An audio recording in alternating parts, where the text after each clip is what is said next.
માનસની અંદર લખેલી છે।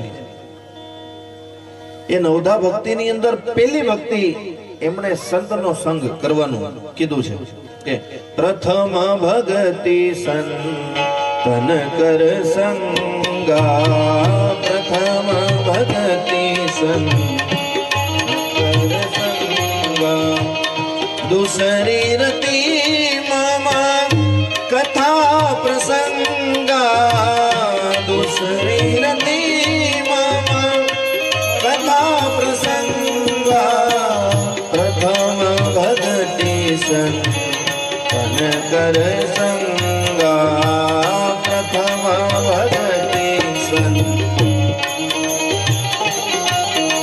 पहली भक्ति जे छे संतनो संग करवो।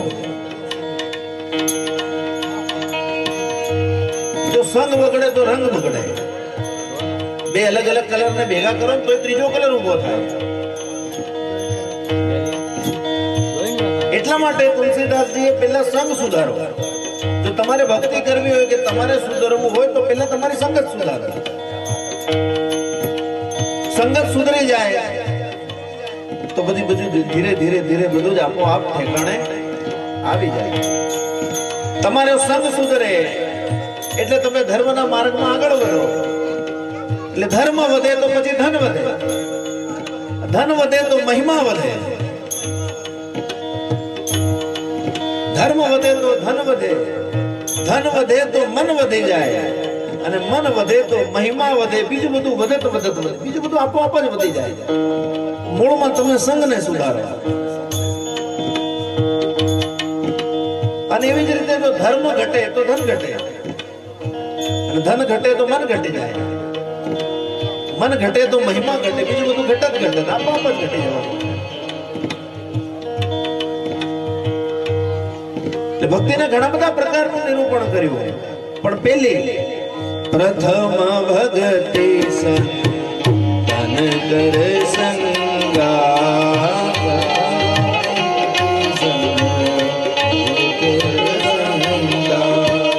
दूसरी रति मामा कथा प्रसंगा।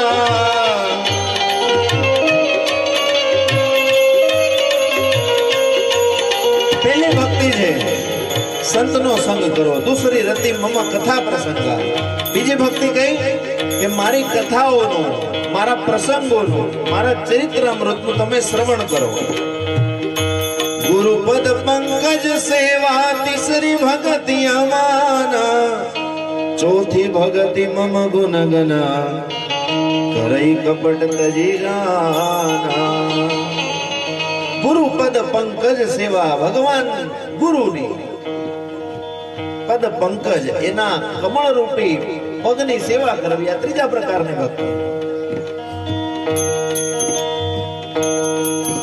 ગુરુ પદ પંકજ સેવા, તીસરી ભગતિ અમાન, ગુરુની સેવા કરવી। ગુરુનું મહત્વ તુલસીદાસજી બતાવે છે। ચોથી ભગતિ મમ ગુણગન, કરઈ કપટ તજી જ્ઞાન। મારા ગુણગાન ગાવા, મારું નામ સ્મરણ કરવું, મારું નામ લેવું, પણ કપટ ને હૃદયની અંદરથી બહાર કરો તો હૃદયની અંદર શિવ માટે જગ્યા થાય। નીચેથી નળ ખોલો તો ટાંકીમાં બીજું પાણી ભરાવાની જગ્યા થાય। ષડ વિકારને એકવાર બહાર કાઢી નાખો। અને ભલે આમ થોડા ઘણા રાખવા હોય, સંસારમાં છો તો વાંધો નહીં, પણ 9 દિવસ માટે તો આને તમારે બહાર કરવા જ પડે।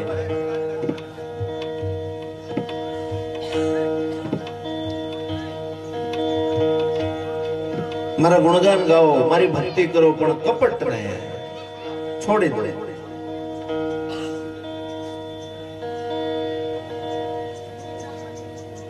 પાંચમી ભક્તિ મંત્ર જાપ મમ દ્રઢ વિશ્વાસા, મંત્ર જાપ મમ દ્રઢ વિશ્વાસા, પંચમ ભક્તિ સો વેદ પ્રકાશા, પંચમ ભક્તિ સો વેદ પ્રકાશા।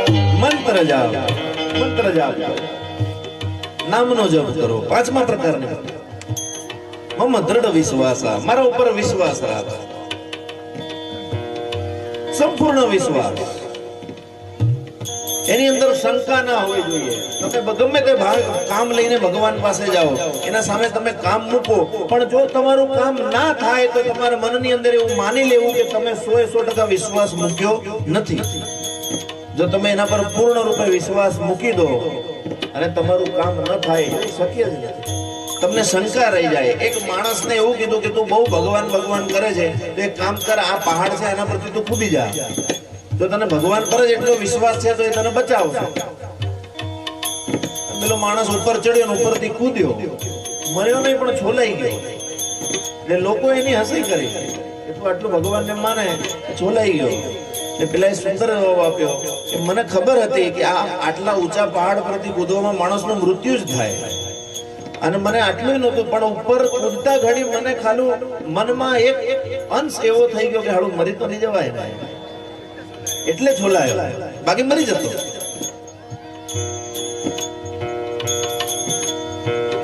ભવાની શંકરો વંદે શ્રદ્ધા વિશ્વાસ.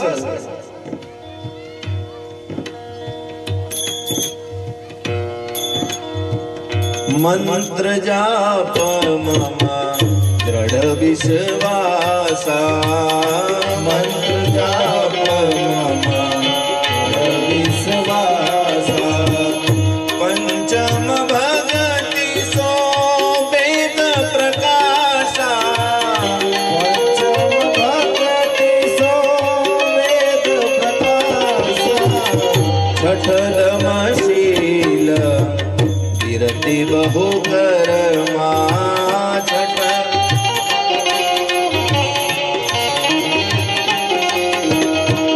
છઠ્ઠી ભક્તિ. જો આમ તો નવધા ભક્તિ હું વારંવાર નિત્ય વાળા જે સંઘમાં છે એ લોકોને તો હવે એ લોકોને મોઢે આવડતી હશે, મારે કઈ કહેવાની જરૂર નથી. એટલા વર્ષથી ભાગવત ચાલે છે, તો જે નિત્ય બેવા વાળા છે એ લોકો જાતે ભાગવતની કથા કરી દે એવું તો મને લાગે જ છે. એ લોકોને બધી ખબર જ હોય. આની અંદર પણ થોડા માથા આપણા નવા નવા આવે છે, એટલે આપણે થોડુંક, પણ છતાંય જે નિત્ય સાંભળવા વાળા છે આ બધું, એ લોકોને ઊંઘ ના આવે એનું અમે ખાસ વિશેષ ધ્યાન રાખીશું.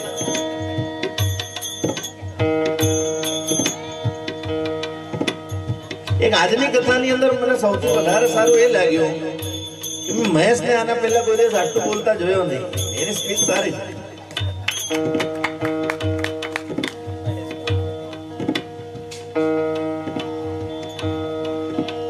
છઠ્ઠા પ્રકારની ભક્તિ ભલે વારંવાર સાંભળેલી હોય, પણ આની ગુણગાન ગાવાથી, એની ચોપાઈઓ ગાવાથી, એનું નામ લેવાથી, એના શ્લોક બોલવાથી આપણી વાણી પવિત્ર થાય અને તમારા કાન પવિત્ર થાય. છઠદમ શીલ વિરતિ બહુ કર્મા,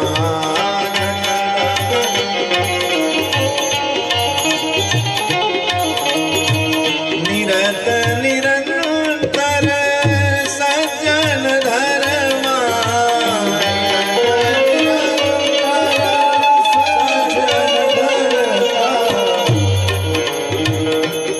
છઠદમ શીલ વિરતિ બહુ કર્મા. છઠ્ઠા પ્રકારની ભક્તિ.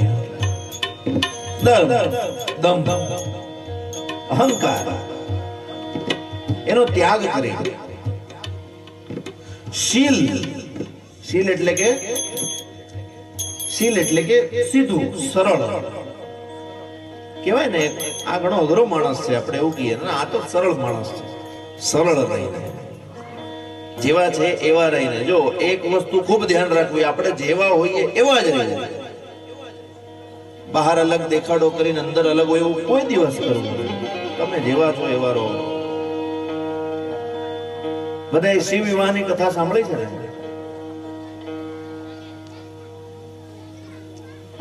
આમ તમે ભલે જબ્બો લેંગો પહેરીને બેઠા હો, પેન્ટ શર્ટ પહેરીને બેઠા હો, કે ગમે તે પહેરીને બેઠા હો, ગામની અંદર તમે ભલે ચંડો પહેરીને ફર્યા કરો, પણ જયારે તમારા લગ્ન હોય તો કાં તો સૂટ પહેરે, કાં તો શેરવાની પહેરે, કાં તો જામો પહેરે. એવું પહેરાય ને લગ્નમાં. રોજ ભલે આપણે ગમે તે, પણ લગ્નમાં વર રાજાને વ્યવસ્થિત, એને રાજા કીધો છે. 2 દાડા માટે રાજા, આખી જિંદગી ગુલામ.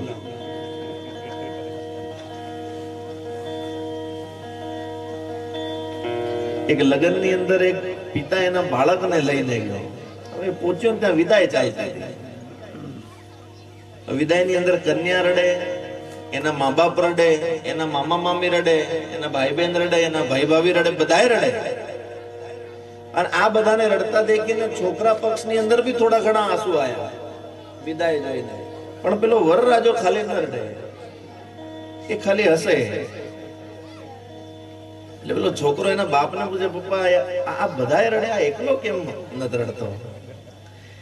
એનો બાપ કે, દેખ બેટા, આ બધા આજે રડશે, હવે આખી જિંદગી રડવાનો છે.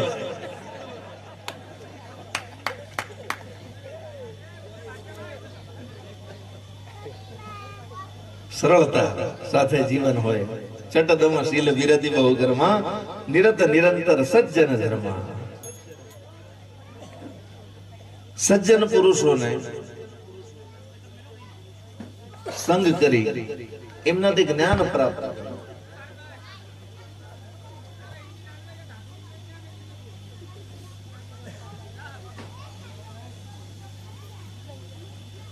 સાતમા પ્રકારની ભક્તિ. સાતવ સમ મોહી મય જગ દેખા, સાતવ સમ મોહી મય જગ દેખા, મોતે સંત અધિક કરી લેખા, મોતે સંત અધિક કરી લેખા. સાતવ સમ મોહી મય જગ દેખા. સાતમા પ્રકારની ભક્તિ. આખા જગની અંદર તું મને જો, આખી દુનિયા છે ને એનામાં તું મને જો, અને મારામાં આખી દુનિયાને જો. મોતે સંત અધિક કરી લેખા. મારા કરતા સંતને અધિક કરી લેખા. મારા કરતા સંતનું વિશેષ ધ્યાન રાખ, સંતને વિશેષ માના.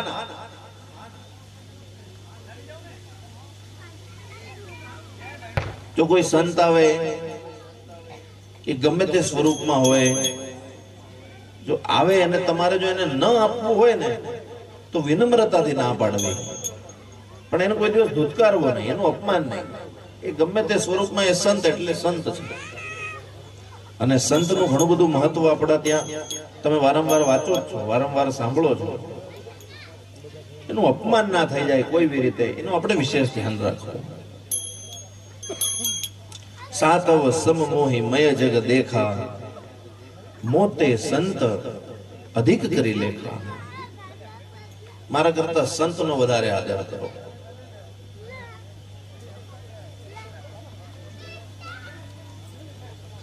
આઠમા પ્રકારની ભક્તિ.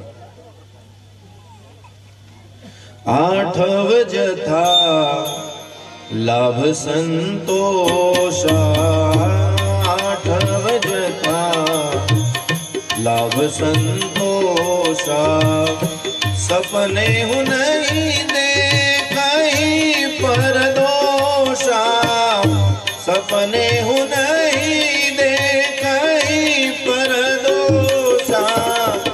આઠવ જથા લાભ સંતોષા, આઠવ જથા લાભ સંતોષા, સપને હું નહીં દેખઈ પર દોષા, સપને હું નહીં દેખઈ પર દોષા. આઠવ જથા લાભ સંતોષા, સપને હું નહીં દેખઈ પર દોષા. આઠમા પ્રકારની ભક્તિ એવી કે મનની અંદર સંતોષ, ખાલી ભેગું કરવાનું, જથ્થો ખાલી ભેગો નહીં કરવાનો, એનો ઉપયોગ કરવાનો, અને જેટલું પણ મળે એની અંદર સંતોષ રાખવાનો. મધમાખી હોય ને એ ખાલી મધ ભેગું કરે, ફૂલોનો રસ કાઢી કાઢીને એક પૂડો બનાવે અને મધ ભેગું કરે, મધ ખાય નહીં. પછી એક દિવસ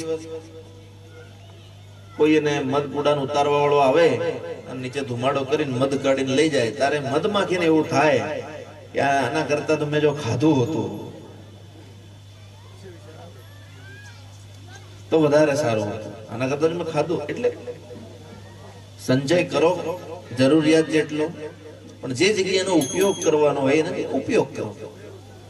અને આમ સીધી રીતે જોવા જાઓ તો આપણી જે પણ આવકના સ્ત્રોત હોય એ આવક કરતા 20% આપણે સત્કર્મમાં વાપરવું જોઈએ, સારા કાર્યમાં થવું જોઈએ. 20% એવું ધ્યાન રાખવું. 100 રૂપિયા કમાવો, 20 રૂપિયા ભગવાન પાછળ વાપરવામાં કે સારી જગ્યાએ વાપરવા આપણને શું વાંધો? એ 20 રૂપિયા તમારા પાસે 2-4 મહિનાની અંદર 20,000 થઈને આવે. સત્કર્મમાં, સારા કાર્યોમાં ખર્ચ વધે વગેરે જો કરવામાં આવે તો તમારું ઉગી આવે. એ 10 ગણું થઈને, 100 ગણું થઈને, 1000 ગણું થઈને પાછું આવે. 8 જથા લાભ સંતોષ. આપણા તરફથી પૈસા કમાવાની કે ધન સંચય ન કરવાની, ભેગું નહીં કરવાની એવી કોઈ વાત નથી. મારું તો એવું માનવું છે કે ખૂબ કમાવો, એટલું કમાવો કે તમારા પાસે મેલવાની જગ્યા ઓછી પડે અને બેંક વાળા તમને ના પાડે